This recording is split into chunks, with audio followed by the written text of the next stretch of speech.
Hila soupira en déverrouillant sa porte d'entrée et en entrant dans sa maison silencieuse. Le léger tic-tac de l'horloge était le seul bruit qui l'accueillait. Elle posa son sac à main sur le comptoir de la cuisine et fixa la table vide. La vie était devenue prévisible. Travail, dîner, sommeil, et recommencer. Pendant des années, elle s'était convaincue que la solitude était plus facile, plus sûre. Pourtant, quelque chose en elle aspirait à plus. Ce soir-là, ses courses arrivèrent plus tôt que prévu. Lorsqu'elle ouvrit la porte, elle trouva un jeune homme qui lui souriait. « Salut, c'est bien toi, Hila ?» dit-il avec un large sourire. Elle hocha la tête, surprise qu'il connaisse son nom. « Je suis Daniel », ajouta-t-il, soulevant 2 sacs en papier de son chariot de livraison. « J'ai bien ton colis. » Hila remarqua son énergie chaleureuse, décontractée mais d'une manière réconfortante.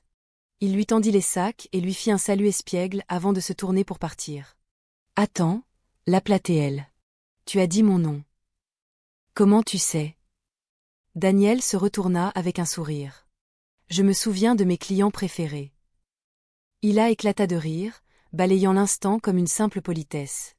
Pourtant, pour le reste de la soirée, ses pensées revinrent sans cesse à ce sourire.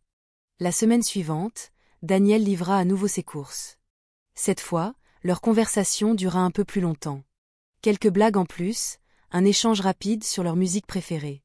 Plus tard, lorsqu'Hila déballa ses courses, elle remarqua un petit mot plié sous une boîte de thé. Curieuse, elle déplia le papier. L'écriture était simple mais soignée. « J'aimerais te voir sourire à nouveau. » Son cœur s'accéléra.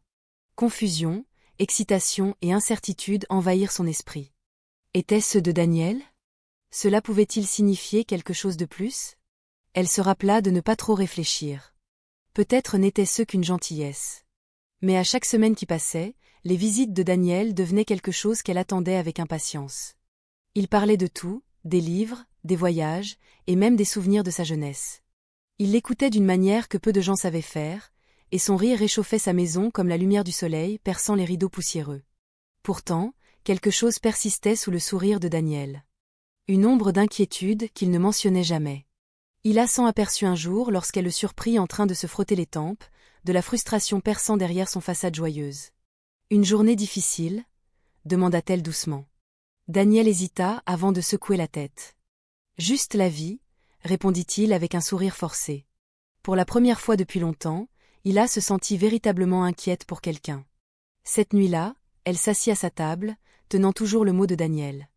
Elle se demanda si elle était folle de ressentir cela, attirée par quelqu'un de tellement plus jeune, quelqu'un dont la vie semblait bien plus compliquée qu'elle ne l'avait imaginé.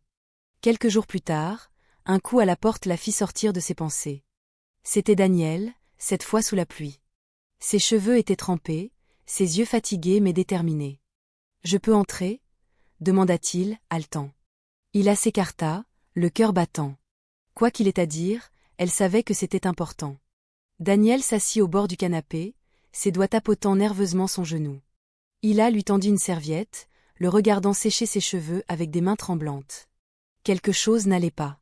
Le jeune homme sûr de lui qu'elle connaissait semblait maintenant accablé. « Je suis désolé de débarquer comme ça », dit Daniel d'une voix basse. « Je ne savais vraiment pas où aller. »« Tu peux me parler ?» l'encouragea Hila, sa voix douce mais ferme. Il soupira et réussit à sourire faiblement. « Tu as été vraiment gentil avec moi, plus que tu ne le sais. » Son regard se baissa. « Mais je n'ai pas été totalement honnête. » Le cœur d'Hila se serra. « Que veux-tu dire ?» Daniel hésita, ses doigts serrant la serviette. « Je travaille en double pour essayer de payer les factures d'hôpital de ma mère, » dit-il.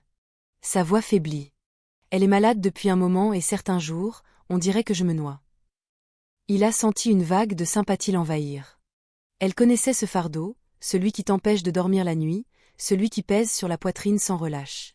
« Je ne voulais pas t'embêter avec ça, » continua Daniel. « Mais honnêtement, te parler rend les choses plus faciles. Comme si, pendant quelques minutes, j'oubliais à quel point tout est difficile. » Hila sourit faiblement, touchée par ces mots. « Tu ne m'embêtes pas, » dit-elle. « Je suis contente que tu sois venue. » Pendant l'heure suivante, ils parlèrent de la condition de sa mère, de ses longues heures de travail dans les livraisons et de sa lutte pour rester optimiste. Hila partagea aussi ses propres histoires, des moments de chagrin, des fois où elle s'était sentie tout aussi perdue. D'une manière ou d'une autre, leur douleur créa un calme réconfortant entre eux. Lorsque Daniel se prépara à partir, il s'arrêta à la porte. « Je sais que ça semble fou, mais est-ce que tu accepterais de m'accompagner dîner un soir ?» Hila se figea. Ces mots restèrent suspendus dans l'air, impossibles à ignorer. « Tu n'as pas à répondre maintenant, » ajouta rapidement Daniel. « Je voulais juste que tu saches à quel point tu comptes pour moi. » La porte se ferma derrière lui, laissant Hila debout dans le silence. Elle posa une main sur sa poitrine, sentant son cœur s'affoler. Une partie d'elle voulait dire oui, croire qu'une belle histoire pourrait naître de cette connexion inattendue. Mais une autre partie lui rappela la réalité. Leur différence d'âge, les murmures de jugement, et la peur d'ouvrir à nouveau son cœur. Les jours passèrent et Hila ne put oublier l'expression pleine d'espoir de Daniel, la façon dont sa voix se faisait plus douce lorsqu'il prononçait son nom, la manière dont ses yeux s'attardaient un peu plus longtemps chaque fois qu'il parlait. Elle savait ce que son cœur lui disait. Le cœur d'Hila en voulait, mais les doutes continuaient à la retenir. Puis, un soir, alors qu'elle revenait du travail, elle trouva une petite enveloppe glissée sous sa porte. À l'intérieur, il y avait un simple mot, « Je ne demanderai plus, mais je voulais que tu saches que ce que j'ai dit était sincère. » Hila fixa la note pendant un long moment. D'une manière ou d'une autre, elle savait que ce n'était pas simplement une invitation à dîner. C'était une question de confiance, de risque, et de la chance de ressentir à nouveau quelque chose de réel. Hila se tenait devant le comptoir de sa cuisine, la note de Daniel toujours dans la main. Son esprit tournait à toute vitesse avec des questions. Et si elle disait oui? Et si c'était une erreur? Pourtant, au fond d'elle, elle savait que sa réponse était déjà formée. Le soir suivant, Hila appela Daniel.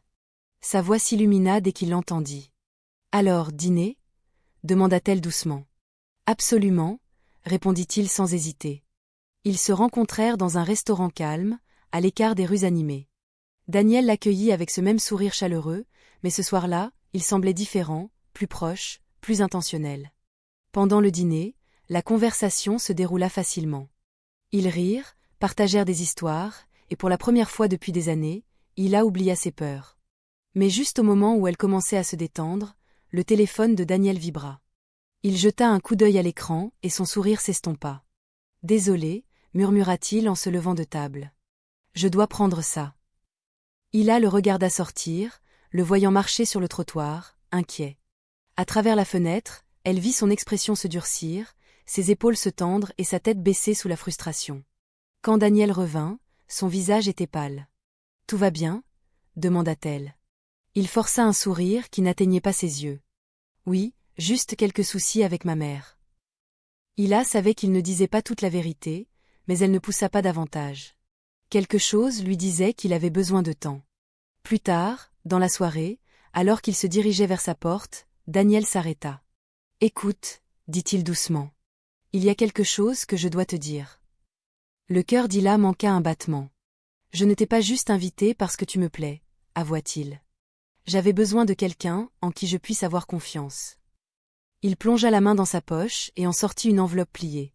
« J'ai géré seul les problèmes médicaux de ma mère, mais quelqu'un m'a menacé, me poussant à payer de l'argent que je ne dois même pas. » Le front d'Hila se fronça. « Que veux-tu dire ?»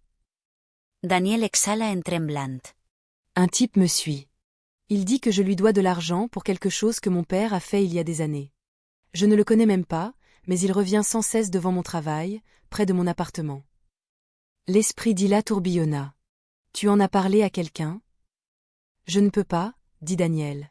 « Je tiens à peine le coup comme ça. » Il baissa les yeux sur l'enveloppe dans ses mains. « Je ne sais pas quoi faire. » Pendant un moment, Hila hésita. Elle ne connaissait pas vraiment cette partie de la vie de Daniel. Mais quelque chose dans sa voix, cette vulnérabilité désespérée, la fit tendre la main. « Tu n'es pas seul dans cette histoire, » dit-elle fermement. Les yeux de Daniel s'adoucirent, un soulagement envahissant son visage. Je ne savais pas vers qui me tourner. Il murmura. Hila savait que les choses allaient devenir compliquées. Mais une chose était certaine, elle ne pouvait pas tourner le dos maintenant. Les jours suivants, Hila se retrouva à s'inquiéter constamment pour Daniel. Elle savait que sa situation était grave. Pourtant, il continuait à livrer les courses comme si rien n'avait changé. À chaque fois qu'ils se parlaient, il gardait les choses légères, souriant, plaisantant, mais elle pouvait voir qu'il masquait sa peur.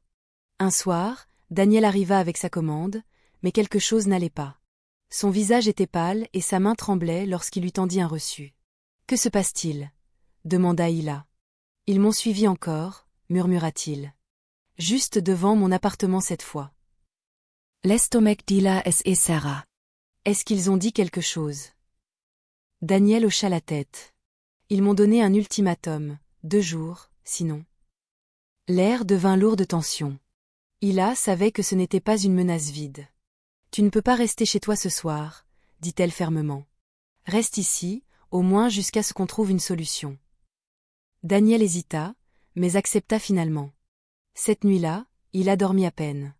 Chaque grincement et mouvement dehors la faisait se redresser, le cœur battant. Elle ne cessait de vérifier la fenêtre de devant, s'attendant à voir quelqu'un apparaître. Le matin, Daniel avait un plan. Il voulait confronter l'homme directement. « C'est trop dangereux », protesta Hila. « Je n'ai pas le choix, dit Daniel. Je ne peux pas continuer à fuir. » À contre-cœur, Hila accepta de l'accompagner. Ils conduisirent jusqu'à un parking où Daniel disait que l'homme attendait souvent. En effet, une silhouette se tenait près d'une voiture noire, fumant tranquillement. Le regard froid de l'homme se fixa sur Daniel dès qu'ils approchèrent. « T'es en retard » dit l'homme en souriant méchamment. « Je ne te dois rien » répondit Daniel, sa voix ferme mais tremblante. L'homme rit d'un rire sombre. « La dette de ton père est maintenant la tienne. » Avant que Daniel puisse répondre, Hila es avanca. Tu harcèles la mauvaise personne, dit-elle audacieusement. Si tu continues, on ira à la police. Il y a des caméras ici. Je suis sûre qu'il serait intéressé par la façon dont tu le suis. L'expression arrogante de l'homme vacilla. Il jeta un coup d'œil vers une caméra voisine, puis revint à Hila. « Ce n'est pas fini, dit-il. » murmura-t-il avant de se tourner et de s'éloigner. Daniel resta figé un instant avant d'expirer bruyamment. « Je n'arrive pas à croire que ça ait marché, dit-il, sa voix tremblante. Tout est fini maintenant, la rassura Hila. Mais plus tard dans la soirée, alors que Daniel était assis tranquillement sur son canapé, Hila remarqua quelque chose de différent. Une expression de calme qu'elle n'avait jamais vue auparavant. « Tu sais, dit-il doucement, je n'étais pas sûr de comment j'allais m'en sortir, mais tu m'as fait croire que je pouvais. » Hila sourit, sentant la chaleur se répandre dans sa poitrine. « Tu es plus fort que tu ne le penses, » répondit-elle. Daniel la regarda, son regard s'attardant.